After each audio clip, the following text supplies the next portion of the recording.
Hey everybody, today we are going to talk about our source. Rolling back into a previous conversation we were having about our 4 parts of wellness, today we're talking about soul.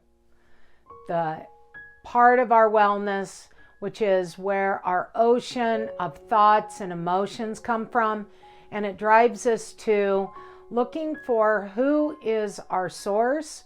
Where is the lighthouse when we're out on the raging sea? Life is coming at us from all directions. We have a broken heart. We feel overwhelmed, stressed out. I know none of you have ever felt any of those emotions, but I have.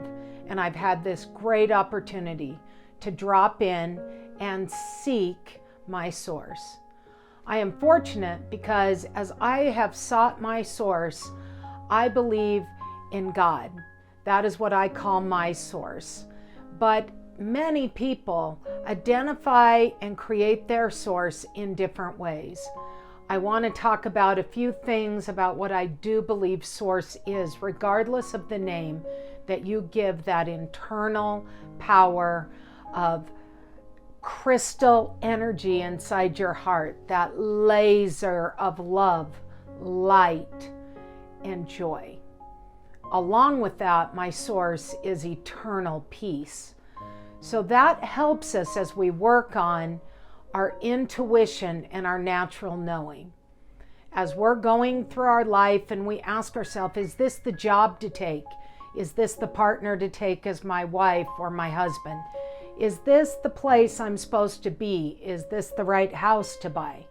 There is an internal intuition, a natural knowing that has the answer if we can still the mind. And there's a great proverb in the Bible that says, be still and know I am God.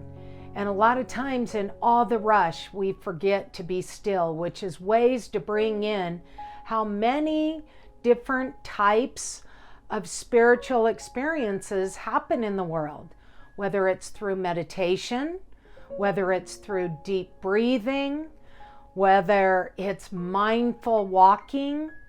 It really does not matter. A lot of times I hear people say, I can't meditate, Kimmy. What do I do? And I say, just be still. Chop wood, plant a garden, drive and be completely in the surroundings that you're driving in. Maybe go into the mountains, take a walk, look at a leaf. That is all meditation. It does not need to be hard. It gets to be easy. And here's how I think we should live our life. That was easy. With our easy button. So many times throughout conversations that I will be having with you, I will talk about let's make life easy and how I often push my easy button. All right, we're going to drop in now and talk about who Source is. Source is love. Source is peace. Source is grace. Sometimes we need to forgive others and give them that undeserved forgiveness simply because the poison from that act that maybe they wronged you with is a poison that's affecting our life, our inner peace, our inner joy.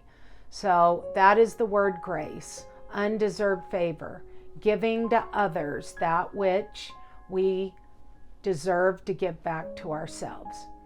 So with that, here is the challenge that I would like to give you around our source. We talked about a dream board and your why. I would like you to identify your short-term source. Today, in the next few weeks, people are heading back to school.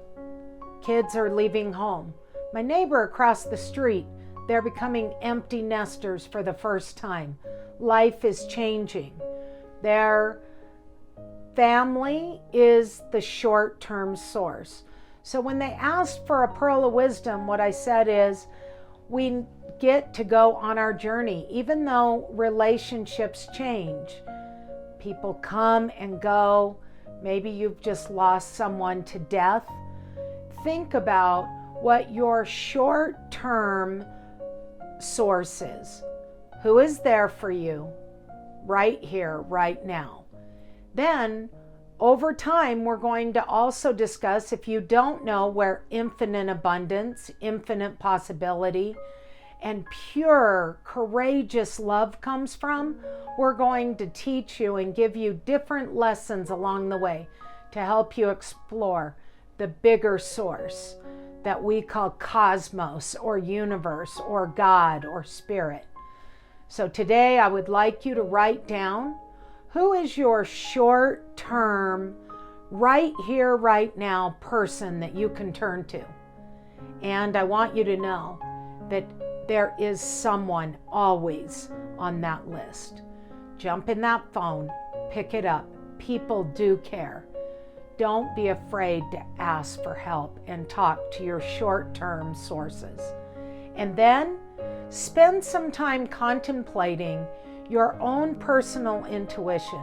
What does it feel like to know that there is something bigger in the universe, something bigger than all of us? And I would like you to think about it as the ocean. If I go to the ocean and I take a scoop of water from the ocean, I have a part of the bigger source. So as you think about that and you look for your lighthouse out on the raging sea, out in the ocean where you feel you're being tossed and thrown about, who is that short-term cup of water that you can draw on until you get closer to floating on the open sea with your lighthouse source?